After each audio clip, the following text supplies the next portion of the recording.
isso aí vai demorar muito para acontecer. Só que aí, quando você pensa no Elon Musk, o Elon Musk ele também tem falado sobre isso. Se você botar, acho que eu esqueci de separar essa notícia, mas se você botar no YouTube Elon Musk Ice Age, era glacial, você vai achar todos esses vídeos. Ele foi a um podcast que ele começou a mandar essa igual o Trump. Ele falou, eu acho que a gente não vai... O problema não é esquentar, não, é esfriar. Mas, cara, mas por quê? Ele falou, na verdade, se você pega uma definição mais solta de era glacial, nós estamos entrando numa era glacial. Mas, cara, mas como assim? Não está aquecendo? Ele falou, então... Aí ele falou, se você estudar isso, você vai cair numa toca de coelho, que você vai ver que de tempos em tempos existem eventos de extinção. E esses eventos de extinção estão relacionados a esse fenômeno. E ele cita, 6, né? Ele cita a inversão dos polos magnéticos, ele cita essa ideia das correntes meridionais do oceano, e ele fala que, além disso, desse problema, porque qual o problema ali? Se esfria pra caramba, não tem produção de comida pra todo mundo. Começa uma guerra aí pela sobrevivência. Vira um Mad Max a parada. Só que o Mad Max é congelado, né? Porque o Mad Max é deserto, né? Então, ele vai falar, além disso, houve a Primeira Guerra Mundial e houve a Segunda. E, por essa lógica, vai haver a terceira. Só que a terceira vai ser diferente. Definitivo? O que ele está querendo dizer? Ele está se referindo ao quê? E aí eu comecei a listar uma série de eventos que poderiam acelerar isso que a galera acha que é só para 2100. Uma terceira guerra mundial. Porque com a fumaça e a fuligem, você tem um inverno nuclear. Um inverno, perdão. Inverno nuclear mesmo. Esse inverno nuclear, o que vai acontecer? O esfriamento do planeta Terra é igual esse caos aqui dessa era do gelo. Cresce planta. Isso poderia acontecer... Em vez de acontecer de 13 em 13 mil anos, ou entre 2025 e 2100, poderia acontecer amanhã se começar uma guerra nuclear. Então, eu comecei a me ligar, não me ligar porque isso é explícito, o Elon Musk, ele quer ir para Marte por causa dessas questões. Ele quer que a humanidade tenha uma arca de Noé para eles poderem continuar a civilização humana lá. E aí os caras no podcast falam, mas e a Lua? Ele falou, a Lua não é suficiente, não é o ideal. Aí primeiro eu pensei, por quê? Porque os caras podem jogar uma bomba nuclear da Terra para a Lua? Na verdade, sabe o que ele está se referindo? Eu entendo. As armas que estão no espaço que poderiam muito facilmente atingir a Lua. Já tem armas do espaço? Pô, com certeza. Isso agora já... O próprio SpaceX do Elon Musk manda essas armas para a Space Force americana. Eu já conversei sobre isso num podcast com o Sacani. Ele falou que ele que acompanha... os lançamentos, né, de satélite e da SpaceX, ele fala que chega um momento que eles têm que cortar a transmissão. Que é top secret o negócio? Top secret, é classificado. Ele fala, a gente entende que eles estão fazendo coisa ali de militar, segurança nacional, né, questão bélica. Então, uma guerra nuclear poderia fazer isso que os geofísicos acham que é só daqui a 13 mil anos, poderia fazer isso amanhã. Não só isso. A própria revista Economist tem falado sobre... eles botaram, né, perigos para 2025 nessa edição de 2025, que é uma edição que tem um monte de fotos e tal, gerou uma polêmica. Eu não sei se você acha interessante botar ali. Tem que botar assim, revista Economist, previsões para 2025 ou 2025. Porque é uma edição especial que eles fazem. Sai toda semana, mas eles fazem uma edição do ano. Sim. Então a de 2025 tem uma série de símbolos e tal. A galera diz que é como se fosse um relógio que está dizendo o que vai acontecer nesse ano em cada mês. Sim. Mó viagem. Então, na revista Economist para 2025, eles falam do perigo de uma erupção vulcânica de enormes proporções, escurecendo a atmosfera e fazendo o planeta Terra resfriar, iniciar uma nova era glacial. Parece que esse é o evento. Entendeu? É isso que eles estão... Jogar cinza na atmosfera. Ou essa disrupção das correntes marítimas do Atlântico, ou isso ser acelerado por uma terceira guerra mundial, ou por um vulcão, ou pela aquela ideia do Bill Gates. Eu não separei essa matéria, mas se a galera quiser botar, Bill Gates quer escurecer a atmosfera para evitar o aquecimento global. Tem esse papo? Tem, esse é fato. Colocar um insufilme no... Jogar partículas sólidas na atmosfera para acontecer isso. Só que os próprios cientistas falam, cara, se você erra a mão, você gera uma era glacial, mano. Aí é o filme Expresso do Amanhã. Ah, foi isso que aconteceu? Foi isso. É por isso que eles estão numa era glacial? Eles tentaram evitar o aquecimento global escurecendo a atmosfera e, sem querer, erraram a mão, né? Erraram muito. O tiro saiu pela culatra. Aí tem que ficar aquele trem rodando, né? Aí tem... Olha lá, Bill Gates financia projeto para escurecer o Sol. Não é conspiração e tal. 2017 isso? Jornais de grande circulação. Ah, não. Tem a data? Eu não tô conseguindo ver daqui. 2021, dá uma olhada. Né? 21, É 2/2/2021, né? 2021. Então, isso aí pode Bill dar... Gates, que era crítico do Trump, já... Da chapa. Falaram que conversaram muito ao telefone. Matéria do Wall Street Journal. Para quem acha que a gente tá inventando as coisas, né?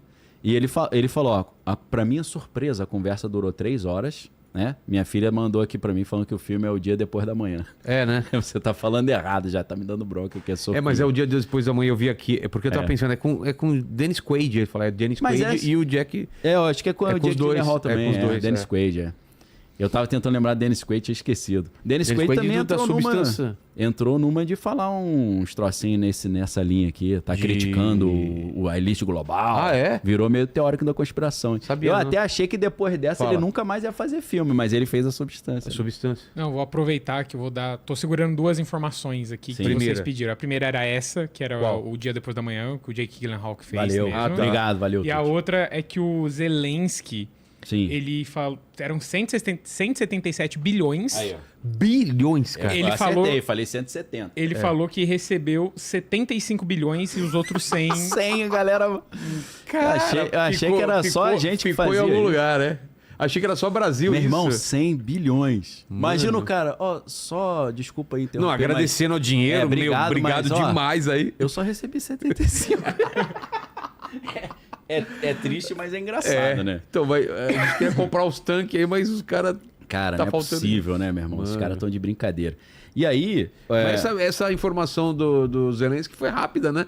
Não, é porque eu tô com ela há muito tempo, só que eu não vi um gap pra... Não, já chama. A galera falando direto, você não queria interromper, né? Eu achei que você tinha esquecido. Quebrar a linha de raciocínio. Tá. Além disso, o George Soros também tem um projeto desse. Só que o projeto de George Soros não é escurecer a atmosfera ou escurecer o Sol. Ele quer escurecer só a região do Ártico, o Polo Norte, para evitar o derretimento das geleiras. Entendeu? Mas se der zebra, pode escurecer demais também, né? Então existem todos esses projetos... Que partículas seriam essas? Não são robôs, não.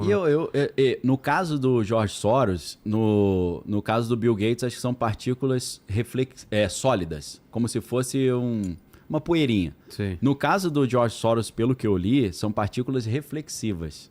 Não seria um negócio escuro, seria um negócio que a luz ia bater e ia voltar, mas não ia escurecer. Ia só dar uma refletida. Mas o que é estranho é que entra a questão de novo também de cometas também. A gente viu agora falando sobre meteoro que tem uma grande possibilidade em 2030. Vocês viram? Não sei se... 30? Vê aí. Aumentou de 1% para 2%, eu acho. Cara, é muita coisa ao mesmo tempo. É muita coisa. Né? Aí tem o cometa Meteoro, não sei se eu tô falando, se é Apophis, né? Que tá programado para 2029, 2030, então, né? Dá uma olhada nisso. E o lance dos drones lá, o pessoal parou de falar, né? Ninguém falou nada. Final de semana agora, eles falaram que em Ohio voltou a aparecer alguns drones. Voltaram, né? Perdão. Você achou aí? 2032. Olha lá. 32? Mas tem matéria, acho que saiu algo ontem, eles falando exatamente sobre risco de meteoro aumenta, né? Aí a gente entra num negócio semi-conspiratório, porque a gente sabe que o major lá da Alemanha, o Wernher von Braun, ele foi um dos caras que foi levado para os Estados Unidos no projeto Paperclip, né? A Operação Paperclip. E ele ajudou a criar a NASA.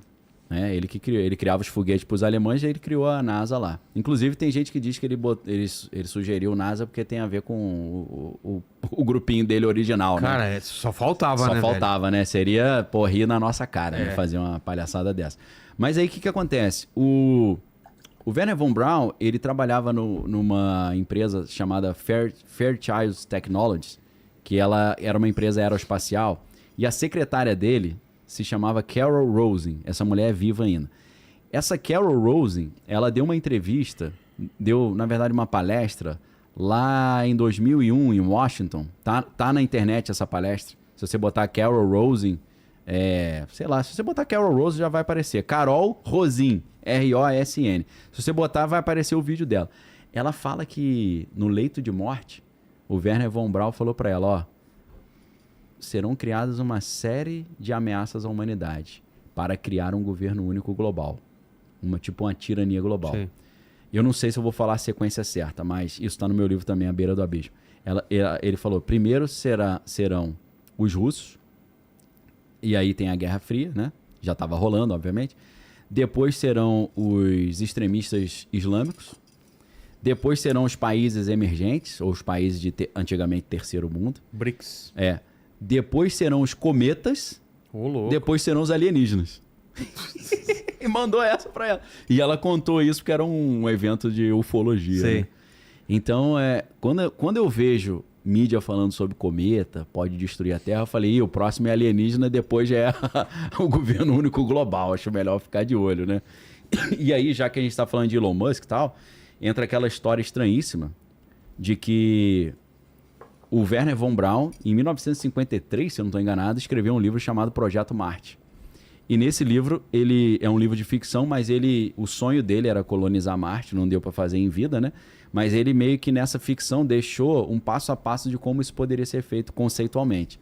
E no livro, de 1953, tipo 20 anos antes do Elon Musk nascer, ele fala que nesse livro o personagem que é o líder da colônia humana em Marte se chamava Elon. Meio estranho, né? Meio estranho essa história. E aí, óbvio que o Elon Musk devia saber essa história, mas aí semana passada ele, caramba, olha que coincidência, o mesmo meu nome e tal. Eu não sei se ele é um predestinado ou se a mãe dele leu esse livro e botou esse nome já e ficou enchendo o saco do garoto. Tu vai fazer o que tá no livro, hein? Eu te botei o nome por causa disso. Então, assim, isso é muito estranho. E para ficar mais estranho, o Elon Musk colocou no X esse comentário. Caramba, o livro do Wernher von Braun já falava o meu nome e o mesmo nome que se colonizar Marte. Sabe quem entrou na conversa e mandou um somebody na conversa? O Uri Geller. Lembra que tortava a colher? Sim. Uri Geller entrou na conversa e falou, Elon Musk, preciso falar contigo. Em 1973, Wernher von Braun me chamou para uma conversa particular e me falou informações altamente vitais para a humanidade e que eu preciso compartilhar com você, porque tem a ver contigo. Nossa. Aí eu falei, pô, meu irmão, e agora? Como é que eu posso ficar sem saber o que é isso mesmo? Aí me quebrou. Tem uma colher aí? Tem uma colherzinha pra gente tortar. Então, isso tudo fez a galera botar mais um segundinho pra frente. É claro que envolve também o perigo da guerra ainda na Ucrânia, um perigo no Oriente Médio que ainda não acabou. Eu acredito que o Donald Trump ele vai, antes dele viabilizar um acordo de paz entre Israel e Palestina e evoluir os acordos de Abraão para o que está sendo chamado os acordos de Ciro, eu vou explicar o que é isso. Ciro foi o único personagem na Bíblia que não era judeu e recebeu dos judeus o título de Salvador, de Messias. Porque o povo de Deus estava cativo na Babilônia, foram vencidos pelos babilônios, por Nabucodonosor, foram levados para a Babilônia, tipo numa operação paperclip, né, que levou a elite de Israel para lá. E houve uma profecia de Jeremias que falava que eles iam ficar só não, né? Que é tempo pra caramba. Ficariam 70 anos no cativeiro e depois seriam liberados. E por incrível que pareça, mais de 100 anos antes do rei Ciro da Pérsia, que hoje é Irã, nascer, os profetas do povo judeu já falavam que um cara chamado Ciro, um rei, que nem tinha nascido ainda, iria liberar o povo. Pô. Tipo essa historinha do Elon Musk aí, né? Predestinado. E aí quando alguém leu isso, levou para o rei Ciro, porque o rei Ciro da Pérsia, na verdade era Império Medo-Persa, eles venceram os babilônios. E aí levaram esse livro para ele, falaram aqui, tá teu nome aqui no livro antigão dos judeus e dizer que você quer liberar os caras para voltar. E aí ele leu e falou, caramba, ficou emocionado, falou, acho que é a minha missão. E aí ele liberou o povo, falou, pode voltar, vamos cumprir essa profecia. E aí, em agradecimento a isso, pô, obrigado, rei da Pérsia, você nos liberou para voltar para casa, eles chamaram ele de Messias, de Salvador. Então... Pérsia que é hoje o Irã. Pérsia é o Irã hoje. O que aconteceu? No dia que o presidente Donald Trump tomou posse, dia 20 de janeiro, o príncipe herdeiro do Irã, que está vivendo no exílio, que foi expulso com a Revolução Islâmica de 1978 ou 9, com o Ayatollah Khomeini, ele mandou uma carta para o Trump falando, Trump, eu sou o príncipe herdeiro do Irã, tô doido para voltar para minha terra para reinar, por que você não derruba aí os ayatollahs do Irã e me dá uma moral para eu voltar, expandindo os acordos de paz que você começou com os acordos de Abraão, junto com o Jared Kushner, que é o cunhado do Trump, e a gente expande os acordos de Abraão para os acordos de Ciro. Por que acordo de Ciro? Porque aí o Irã ia participar, com esse príncipe herdeiro voltando. Não é difícil. Trocando. Trocando. Então, eu acho que ainda vai ter uma encrenca brava entre Israel e o Irã, talvez até com armas nucleares sendo usadas. Depois, o Donald Trump vai sair como salvador da humanidade com esses acordos de Ciro aí. Será que o Irã já tem a bomba? Então, o Anthony Blinken, que era o secretário de Estado americano, no início de 2024, ele falou que os iranianos estavam há 6 meses de ter a bomba atômica. Então, isso daria meados do ano passado. Então, não sei como é que está isso hoje, né? Vamos ver. Então, o que eles devem estar colocando também em pauta é a possibilidade da encrenca no Oriente Médio piorar. E eu acho que tem uma chance de piorar antes de melhorar. Seria, em vez de ser uma calma antes da tempestade, seria a tempestade antes da calma. Não, eu acho que vai piorar também. Então, e nesse cenário que eu tô jogando no ar aí, que é o que Deus não me revelou isso, eu tô lendo o que os analistas estão falando, esse cenário então ia ter uma guerra brava entre Israel e o Irã, com apoio do Trump, e depois dessa guerra seria estabelecido um acordo de paz que envolveu o Irã, o Oriente Médio, a Palestina, a Cisjordânia, a faixa de Gaza. E eles trariam a solução dos 2 estados, né? A Palestina finalmente teria o seu próprio estado oficializado. E, como condição para eles terem o estado, eles liberariam um monte do templo para a reconstrução do templo de Jerusalém.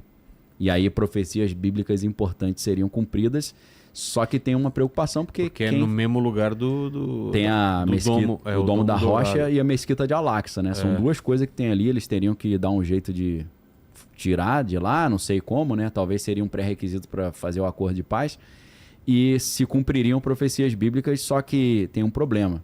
Quem fizer isso será visto pelo mundo como o salvador que trouxe a paz, vai ganhar o Prêmio Nobel da Paz. Mas quem conhece Bíblia sabe que quem vai trazer o acordo de paz e ajudar a reconstruir o templo é o que a Bíblia chama de o anticristo. Então, eu acho que essa parte não está entrando nos critérios do relógio do juízo final, mas fica de dica para a galera. Não sei se vai acontecer, alguns analistas estão dizendo que está para isso ali. Segundo as profecias, o falso profeta vem antes do anticristo revelar? Eu creio que ele vem antes ou meio que simultaneamente chancelando ele, falando esse é o escolhido de Deus para trazer a paz. Dando e a tal. bênção, assim. Ele, teoricamente, se você compara o falso profeta com João Batista, ele tem que vir um pouquinho antes para abrir o caminho, preparar o caminho, né? Como João Batista fez, né? Voz que clama no deserto, preparar o caminho, né? Então ele veio antes pregando arrependimento, depois vem Cristo cumprindo ali, trazendo não o batismo na água, mas o batismo no fogo, né? Com o Espírito Santo. Tem gente que acha que esse negócio de batismo no Espírito Santo é coisa de crente pentecostal da Rua Azusa, mas na verdade João Batista falava, eu vos batizo com água, mas virá um após mim que é maior do que eu, não sou digno de desatar os cadastros da sua sandália, ele vos batizará com o Espírito Santo com fogo. Então foi João Batista que inventou essa parada de batismo com fogo, tá? Não foi o Azusa, não.